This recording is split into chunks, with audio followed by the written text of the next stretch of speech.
Who doesn't love a good wedding? Well, besides whoever's got to pay for it. You got the ritual and the ceremony, depending on who's giving it anyways. You know, some people be dragging that shit out way too long. You get dressed up to support your loved ones on their special day. And the best part, the reception. The food, the booze, and the celebrating. Just about everyone getting out on the dance floor, doing their best to enjoy themselves and shake the ground. Which is great, until the floor collapses and you're thrown 30 feet to the ground below. Which is what happened on May 24th, 2001 at the Versailles Wedding Hall in Jerusalem. So, what happened? I'm Andrew, and this is History's a Disaster.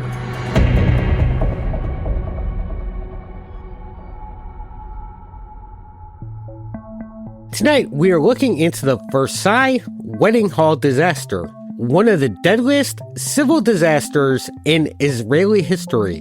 I started doing the initial research and writing into this disaster about a week after my youngest son's wedding, and 2 weeks after my own wedding anniversary. So, it'd be fair to say, weddings have been on my mind lately. And speaking of weddings, tonight's episode is brought to you by Heavenly Phoenix Wedding Planners. Think Heavenly Phoenix when you want to smash down those stuffy wedding traditions and make your special day something truly unique and befitting your own personal style. The Versailles Wedding Hall was built in 1986 in the Talpiot neighborhood of southeastern Jerusalem. At the time, Jerusalem was experiencing significant growth, and there was a growing need for things like housing and large event spaces. So, the name of the game at the time was build it quick and as cheaply as possible. So, to cut down cost and speed up construction, they hired Eli Ron as the building's engineer. Eli Ron was the inventor of the PAL-KAL construction method. This method used precast concrete slabs inside ribbed steel boxes instead of the normal steel rods used for reinforcement. They just install these boxes onto load-bearing walls or support columns into a grid-like framework and then pour concrete into the gaps. It was quicker and cheaper than more traditional methods of building. Originally, one side of the building was designed to be 2 stories, while the other side was 3 stories. During construction, they decided to add a 3rd story to the shorter side to make both sides equal in height. However, the design load for a roof, which the original 2-story section was intended to support, is considerably less than the design load for a floor that would be occupied by people. This meant the structure supporting the newly added 3rd story was subjected to much greater loads than it was originally designed to handle. Which makes sense. Not much activity on a roof, so you don't need to handle a lot of weight, versus a floor that'll have hundreds of people on it. And not only hundreds of people, but hundreds of people dancing, which will just increase the load the floor needs to support. So, to fix this, they added load-bearing walls and support columns on the floor below, which helped to spread the excess load and prevent any immediate damage. However, a few weeks before the collapse, the owners of the wedding hall decided to remove these supports. They were in the way, so, they had to go. Gotta have more space, and they were just in the way. And of course, who needs to pay the money to consult with an engineer or anything like that?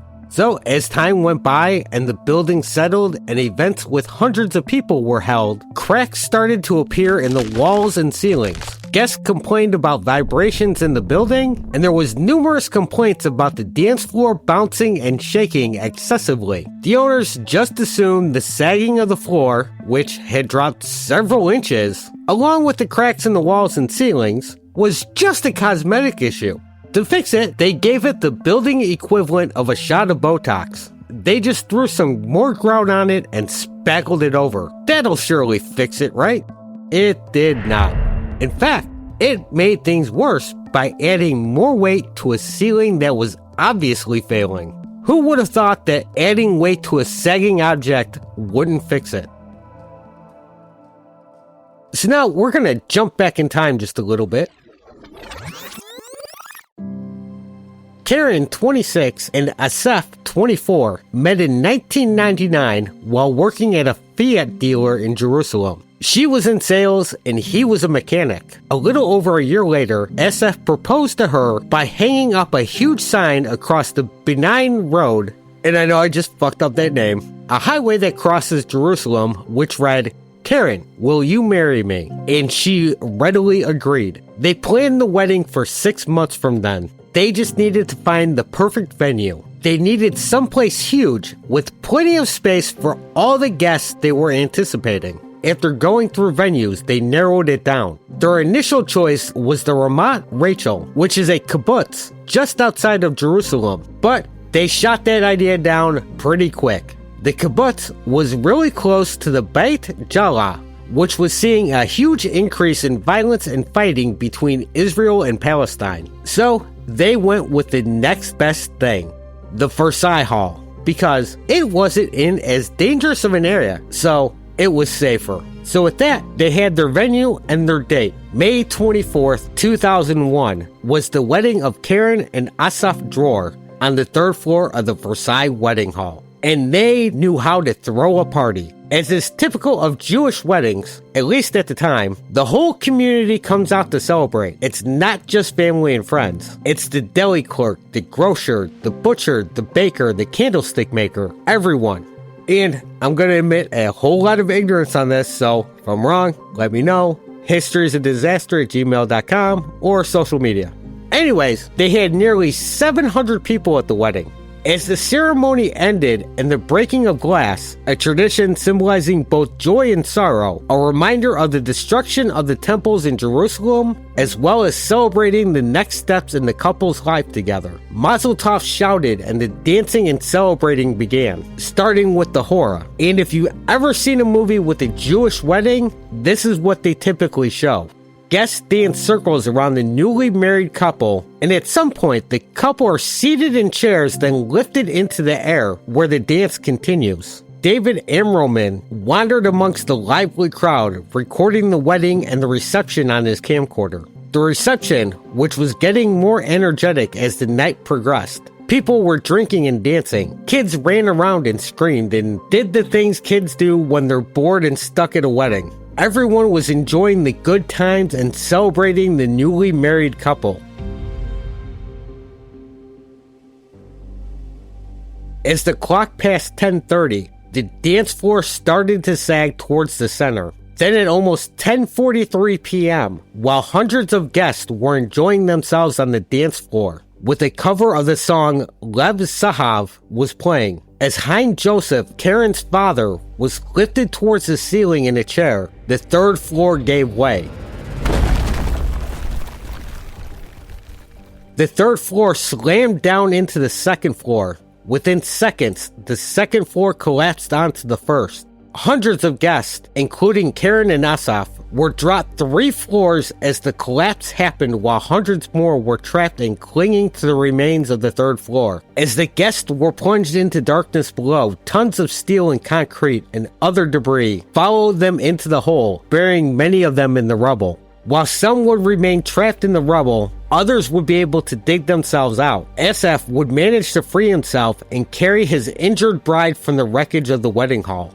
Immediately following the collapse, extensive rescue efforts were launched. The Home Front Command, along with the Israel Defense Force and the Yakza Reserve Unit, carried out the rescue operation. First responders worked tirelessly, often digging with only their bare hands amidst fear that the rest of the building could collapse. The rescue operation continued for over 36 hours until 4 p.m. on May 26th. During this time, 3 people were pulled alive from the rubble and 23 bodies were recovered.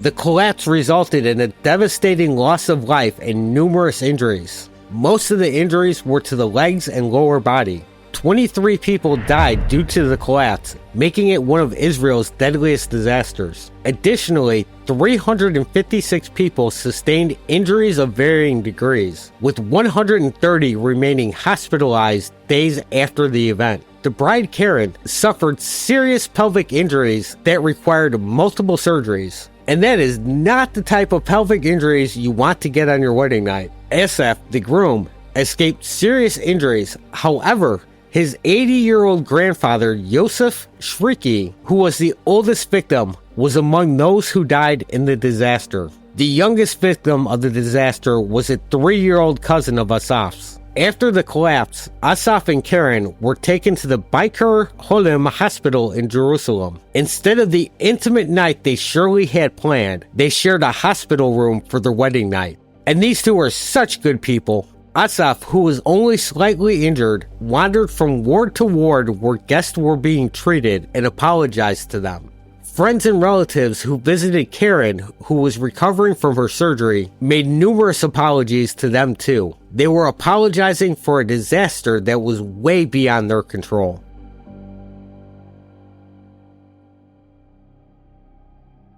In the immediate aftermath of the collapse, it was believed to have initially been a terrorist attack. There had been numerous attacks in the previous weeks, including at least 2 suicide bombers. However, it was quickly declared that it was not an attack after several of the guests came forward and talked about the floor sagging before the collapse. From that, they figured it was the PAL-KAL building method that was to blame. There was a reason it had been banned several years before, so an immediate safety check of all buildings using this method was ordered. However, there were reports the checks were not thoroughly carried out, and in the first 6 months after the collapse, only one building, the Lev Hagiva, was partially closed. Several weeks after the wedding hall collapse, families of the victims won their legal battle to have the tragedy declared a national disaster so they could be entitled to compensation from the state. Unfortunately, it would take over 15 years due to bickering among the victims and legal bullshit before anyone would see any sort of compensation. The state stepped in and agreed to pay all 428 plaintiffs and expected Jerusalem to pay it back. Unfortunately, during the 15-year wait, 15 of the injured passed away and their share would go to their estate. And according to the compensation outline, whoever wasn't physically injured will receive $15,000 plus interest, while those more than 20% handicapped will receive $2,000 for every additional percentage of disability. The estates of those killed in the incident will be compensated with $23,000, along with an additional $3,000 for every year of expected decrease in life expectancy. Upon passing of victims, $3,000 plus interest will also be provided for funeral expenses. And those are rough amounts. That's not exactly what they got, but that was based on converting shekels to dollars. Following the collapse, the Versailles Law was passed by the Parliament. This law established a special committee responsible for treating the people injured in the collapse. Plus, an official investigation committee was established by the then Prime Minister Ariel Sharon, under the leadership of the former judge Bartamos Zieler, who was in charge of the security of public places and buildings. The Zieler Committee on Building Safety investigated both the Versailles wedding hall collapse as well as the Maccabea bridge collapse, which had occurred 4 years earlier in 1999, and released its final report in December of 2003. In October 2004, the 3 owners of the wedding hall, Avraham Edi, Uri Nisim, and Ephraim Yediv, were convicted of causing death by negligence and causing damage by negligence. Edi and Ediv were sentenced to 30 months imprisonment, while Nisim was sentenced to 4 months of community service. The wedding hall would eventually be torn down, and as of 2023, the site remained unoccupied and sealed. Across the street from the site is a memorial garden with names of the victims inscribed on a wall. In May 2007, Eli Ron and 3 engineers that were involved in the building's construction were sentenced to prison by the Jerusalem District Court.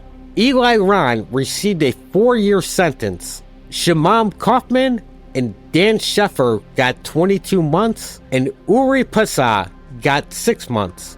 In December of 2006, the court had convicted all 3 men of causing death by negligence and sabotage by negligence.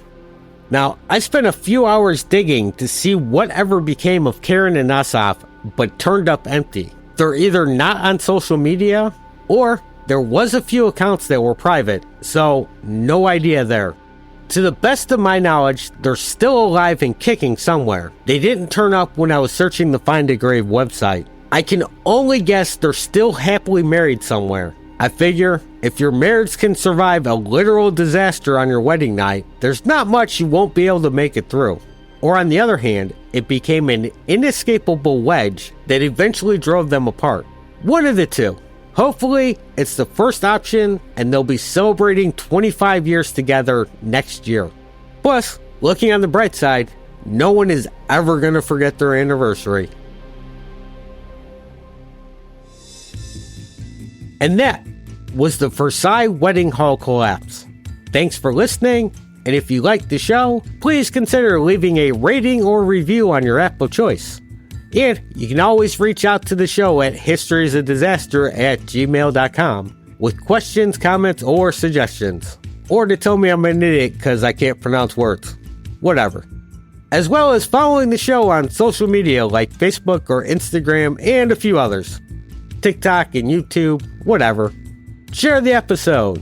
Your friends will love it. And I'll appreciate it.